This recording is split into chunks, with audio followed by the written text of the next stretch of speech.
I've been chasing flow for 50 years. I wouldn't have called it that for the first 30. And I believe every single person here, you're probably chasing it too. Maybe you don't know it.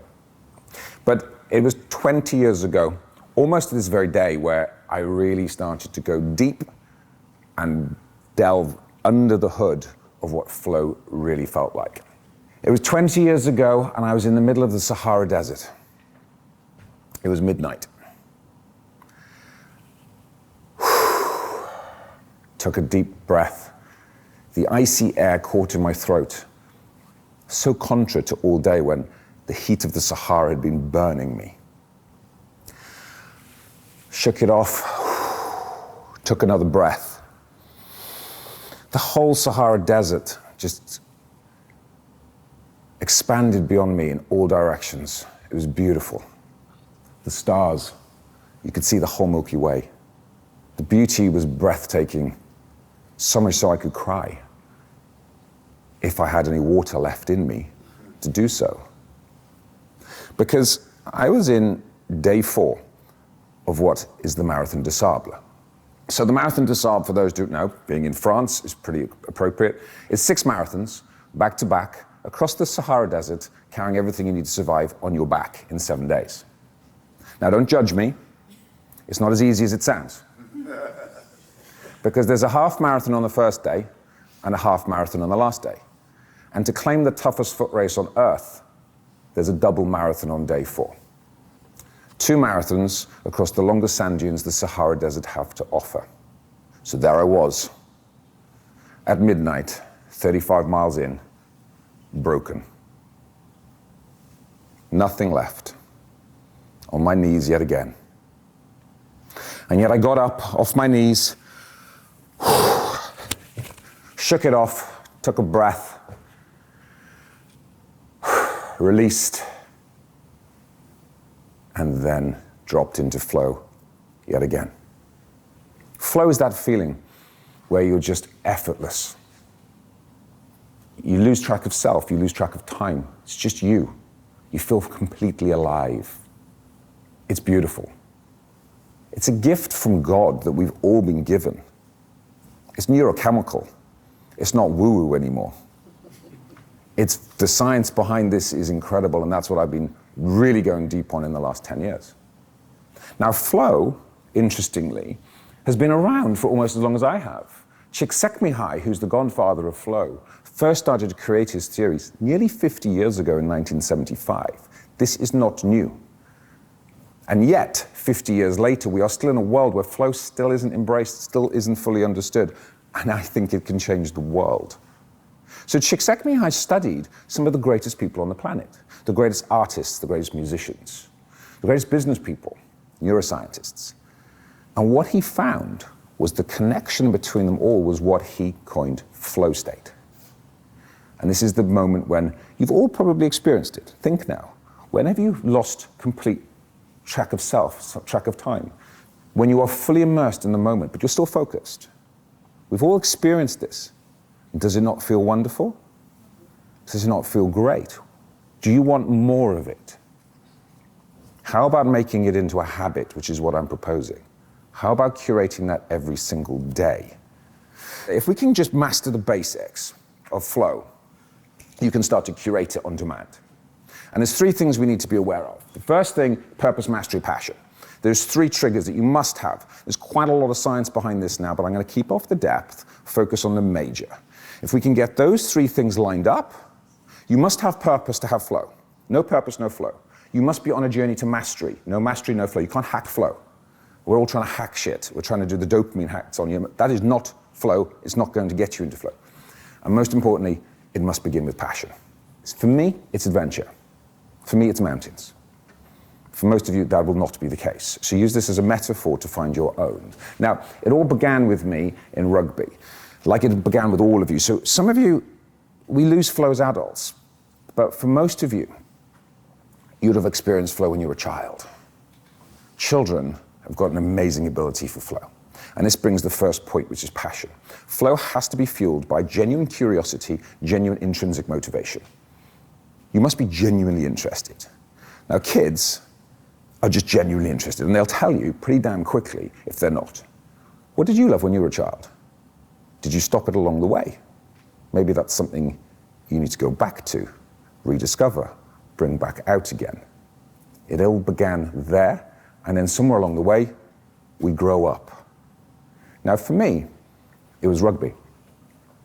I was a Welshman, very passionate Welshman, and rugby was our main sport. So I not only discovered flow through rugby, I discovered group flow, which is actually even more magnificent. That's a topic for a different day. Now, rugby guided me through till when I was 30. I came out of school, and I was really quite enjoyed school. Then I chose chemical engineering as my degree. Don't ask. Flow disappeared, horrible time, and then I started to work on willpower and grind and work ethic and just suck it up. So 10 years later, I was 30 years old, and this is where the journey started to begin, was 20 years ago. I got a very bad rugby injury, and I knew I'd never play again. That was my sport, that was my flow. Suddenly I knew it was over. And I fell into a very dark place. Thankfully, I replaced it with something, because I think a lot of people, and some of us, have to give up something along the way because we physically can't do it anymore. And I'd cooked up the Global Adventurers Grand Slam. That was climb the 7 highest mountains in the world, in each continent. North Pole, South Pole, the Marathon des Sables, the Jungle Marathon, and an Ironman. Why? No idea. The truth was, it was filling a void. It needed something. I needed something bigger. That is purpose. I wouldn't have called it then, and I wouldn't have called it now, but it became my purpose. Sometimes purpose is something you grow into. Sometimes purpose is something you discover along the way. It's not a blinding light of inspiration which lands on your lap one day. And that is where I began, was the Marathon des Sables. Stupid place to begin, by the way. Now, this is where mastery begins. You're in a journey, okay? So I knew there was mastery involved because I've got to get my shit together. I went out on my first run, bearing in mind I was injured, I'm flat-footed, and I'm asthmatic. I ran 2 miles, got asthma, had to walk home again, very miserable, and it started to piss down with rain on the way home. Not a good start to the play. Now, what happened was, I didn't really love running, but I learned to run it. The bit I didn't know with the Marathon des Sables was this. So I had the right stack. I had purpose, I had mastery in play, and I had the passion being driven. But this was Csikszentmihalyi's first piece of work, which was the flow channel. And what he was saying was, you've got to have challenge and skills balanced. Super important. You've got to be growing just enough, but your skill set's got to catch up with it. And you've got to stay, to be in flow, you've got to be staying in that zone. If you can stay in the flow channel, you can be in flow a lot. The problem with most of us, and this was my problem in the Marathon des Sables, was I was way out of it because I pushed myself too hard, too fast. Because the problem when you get purpose and you're excited, you go hard at it, particularly in business. And actually, what you can actually screw up is what could be a really beautiful, incredible journey, and you just go too hard, too fast and turn it into misery. So yes, I was tasting a bit of flow at midnight, and then I was coming out of it 30 minutes later because I had pushed it too far. Didn't know it at the time, but actually if I'd have just elongated that to 3 years, I could have had a lot more flow along the way and enjoyed the journey way better. So then I went to mountains. Oh my goodness, mountains, I'm in flow all the time. It was beautiful. Put me on a mountain, I'm in my happy place all day long. Because also you pack on, you're not running, you can keep in the zone. You've got the expansive views, you're next to nature, yeah, all day. Happy place, Csikszentmihalyi, happy place, right? Now, there's only so much you can do, so I did Kilimanjaro, Elbrus, knocked off 4 of the summits over a number of years. And then my little girls came along. So they're all growing up now, but Arwen, Aliona, Madison, bless them, they were young. And I was like, okay, Daddy can't be going off on jaunts around the world for now, so I'm gonna focus on Ironman. I'm gonna keep it close to home. For those who don't understand what an Ironman is, let's just give a bit of context. It's a 2.1 mile swim, followed by a 112 mile bike ride, and then a full marathon, all to be done within 17 hours, or you're not an Ironman, you're just a man. And if you are 1 second over 17 hours, you're done, no medal. So I really wanted that medal. I wanted the little tattoo that you could put on the back of your leg, and I was ready to go. One problem, which knackered everything right from the beginning. I hated the bike.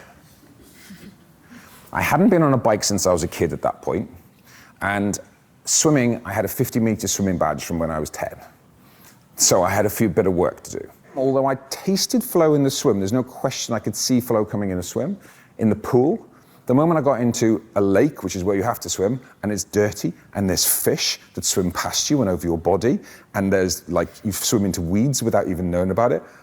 Oh my God, like flow turns into terror. I still just, right now, it just goes through my body even thinking about it. So flow states disappeared. Now there's a hope, right? You start off with the swim, then you do the bike, and then you got the run. So I could get into flow in the run. No, I'd blown so much in the previous two, there wasn't even any flow in the one that I enjoyed more, right? You must love it in the first place. And this is what I see in the boardrooms a lot. Now, I'm pushing at the top end of the anxiety spectrum for a lot of people in boardroom, a lot of people in this room, a lot of high executives, founders. You're actually got to risk more down here, which is you've grown, you've become masters of your craft. You're now amazing. The moment you stop learning and growing, you drop into the boredom threshold. That is equally dangerous. And I see so many people at boardroom level, at senior exec level, and they're sliding, they're not growing anymore. And guess what? Ego kicks in. I'm a master. As soon as you think you are, ego creeps in, ego blocks flow. You're screwed. So we've got to watch this channel on both ends. But the third model we need to be aware of is the cycle. Now, flow is not a moment. Flow is a cycle. You're in any moment of it in any time. If you understand that and you know where you are, you know where you need to go next. Flow begins with struggle. So do you think running the Marathon des Sables started in that 2 miles, do you think there was struggle involved there? Yeah, shitload of it. Ironman, struggle. Mountains, struggle. The problem is this society now, with the distraction we're in, we avoid struggle. We think we're not meant to struggle. We've shown this lights of we should all be fine all the time. No, struggle's part of the journey. We must embrace struggle. So I was in the desert, note. Breath. You gotta get, so when you're struggling and you're like that, do you think you're gonna come up with a really good idea now? You're in the boardroom, you're running your business, you're in your career. When you're in the struggle phase, it ain't coming. Flow is not gonna drop. You must learn to release. That could be, I've got a trampoline at home, jump on the trampoline, shake it out, go in the garden, go and take a shower. Why do you think your ideas come in the shower? You've released. You must learn to release. And there's actually a decoded way of doing this properly. Now, if you release properly, now you're in flow. And the more mastery you become, the longer you can get into flow. This is your own inbuilt neurochemical cascade that God has given us, and it's your right. Now, after flow, though, this was the big one with Ironman. Recovery. We as a society really don't understand that word. In fact, I was standing and talking to CEOs on this 2 weeks ago, and the lady in the audience was like, can we not use that word, Deri? Can we use something else? Like, can we use a different word instead? I'm like, you can use whatever word you like, but it's recovery. Because you need to learn to recover. Why? Because this is very neurochemically expensive. And if we're really into flow states and you're really at your best, at the end of it, you've got to recharge. This isn't woo-woo, this is science. You need to be able to recharge. And that means deep, deep relaxation. Not that, which is what most people are thinking, and not Netflix. That's more dopamine. Not getting on social media. People come in their breaks or their lunch hours, whatever, and just go straight on their phones. More dopamine. No, you've got to really learn this relax bit. You've got to really dial this in. It's, ironically, I think in this world, the hard skill is the recovery skill. That is what we have to master. And so I found myself back in the mountains almost 10 years ago to this day, and a decade into my journey into flow. And there I was, and it's the north face of Everest. 10 years ago. Similar, just put my pack down, shake it off. I know what to do now. I know how to curate flow. Big breath, bigger than normal, because you can't breathe up that high. I'm 6,500 meters up on the north face of Everest. Another deep breath. Air catches in my lungs, icy, yet again. The whole Himalaya in front of me. Beautiful. The north face, the mother goddess herself of the north face of Everest, right in front of me. And I take another breath, broken yet again. And yet I know one more breath, one more release. And there it is again, back into flow.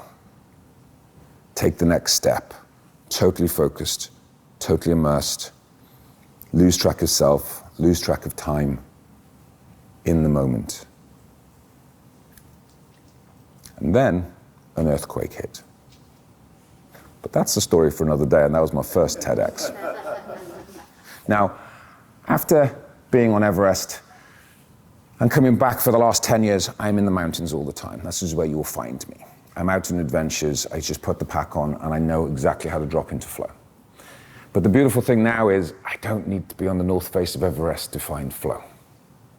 Nor do you. I know how to curate it in the garden. I know how to curate it with woodworking, with my children. Every day, day to day, I set my day up. I curate my day for flow. That's what I want for my children. That's what I want for humanity. If we can all taste flow every day, if we can curate flow on demand every day, you're just going to feel great. The world's a better place. So flow, I started chasing flow, and I've been chasing flow for 50 years in all the right places. But flow isn't about chase, and flow isn't about effort. Flow's about love. Flow is finding that magical spark inside of you that you've genuinely love, that you've genuine curiosity about. You can't hack that. You've got to find it. And sometimes you have to do a load of shit that you don't like to do to find the bit that you do. That's part of the journey. That's part of the magic gift we've been given. It was never given to us easily. We're meant to find it. That's the work, I believe. And so I don't think flow is really about chasing, forcing. Flow is something you can become. And flow, if you get it right, and you stack it properly, scientifically, you could curate it every day. And flow can become a habit. Thank you.